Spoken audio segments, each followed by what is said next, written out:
for example, if somebody were to come to see you who is in an abusive relationship, and that is what is triggering a lot of their psychological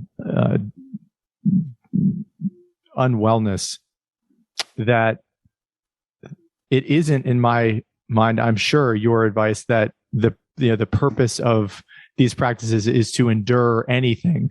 It is to accurately diagnose one's own state of mind while also incorporating wisdom in decision making and one's life trajectory. And I don't mean to put those words in your mouth, but I wanted to give you an opportunity to speak to that. You just answered the question beautifully. No, that's exactly it. So I'll take a little, just another tack, from what you said, but I think you really did express it. It's not a disengagement from the world at all. Yeah. So a couple of things come to mind. Just to highlight what you just said,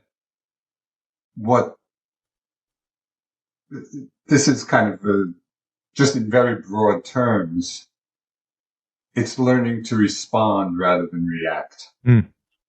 So instead of being triggered and then, for whatever the cause is, and then just acting out of our own reactivity, which often obscures clear seeing. Yeah. Right?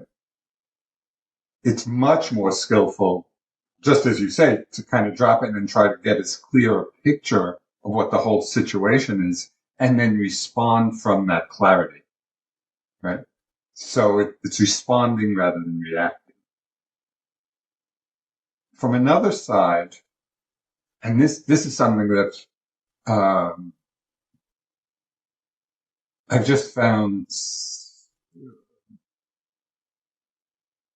deeply meaningful, in terms of this whole path and how the inner relates to the outer. Yeah. So one of the things that we learn through meditative practice is to be able to be with painful experiences mindfully.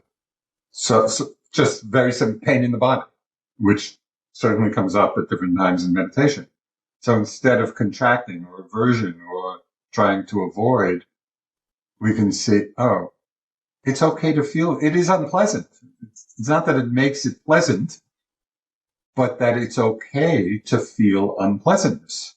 Yeah. Right. Which goes against our conditioning.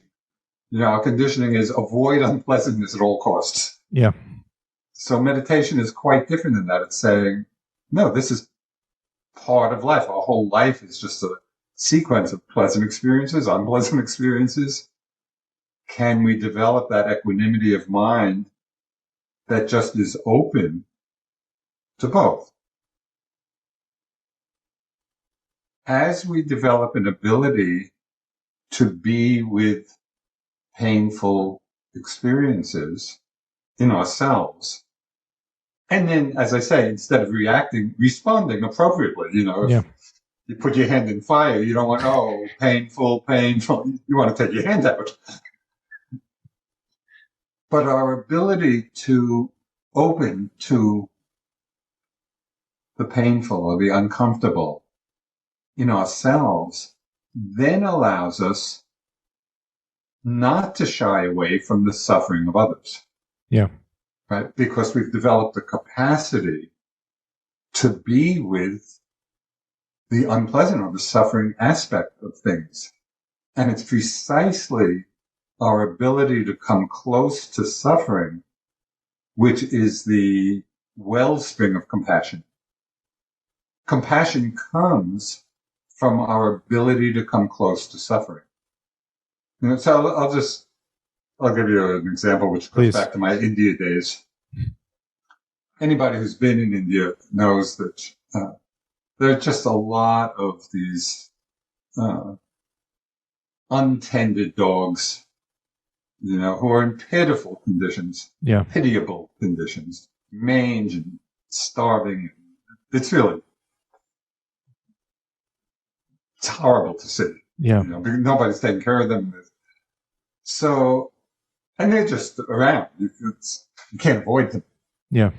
And so I noticed something in myself. So sometimes in between my times of intensive practice, I'd be going into the Bodhgaya or the local tea shop, having tea and some sweets or whatever. And of course everything's open, out in the open. And so all these dogs are around. And I just noted two very different responses in my mind. When I was not open, when I was not willing to take the suffering in of those dogs, it was like, just let me enjoy my tea and my sweet. I don't want to deal with this. Right? So it was kind of that pulling back and contraction, which itself was an unpleasant state. Yeah. And at other times, I was just really open to looking and seeing and letting the suffering of these dogs in. So at that time, my heart was really open. And then I was moved just in some very simple way, so I give them a little food or something like that. But the difference between myself closing off to the suffering and my opening to the suffering, the difference was so dramatic. Yeah. And to see how the feeling of compassion and the acts that come from compassion come from our ability to open to the pain that's there. And we practice that by opening to the pain within ourselves. Yeah. Right? I'll give you just one more. Please. This was quite a significant moment in my meditation practice. So, we all are conditioned differently in terms of what kind of mind states create suffering within us. So for me, I would say the primary difficult emotion was fear. Just on big things, little things. And at one point when I was doing intensive practice, this fear just became so overwhelming that I was afraid to go from sitting position to standing position. It was completely irrational. There was, I was not being threatened in any way. Yeah. But it was just some conditioning in my mind that suddenly the meditation had exposed in full glory. So I worked a lot with fear over many years. And then at one point, I was on retreat. I was doing walking meditation, and a lot of this fear was coming up. And something shifted. And the shift was expressed in a thought that came to my mind. If this fear is here for the rest of my life, it's okay. And that was the first moment in all of those years that I actually accepted it. I thought I was being mindful before then because I could notice. I knew it was there, fear. But there was always the filter of aversion and wanting it to go away. Yeah. Which is not mindfulness. It's not acceptance. And this points to an important distinction between recognition and mindfulness. If we can recognize something, but that doesn't mean we're being mindful. Mindful means accepting it without aversion, without holding it. So in that moment, if this fear is here for the rest of my life, it's okay.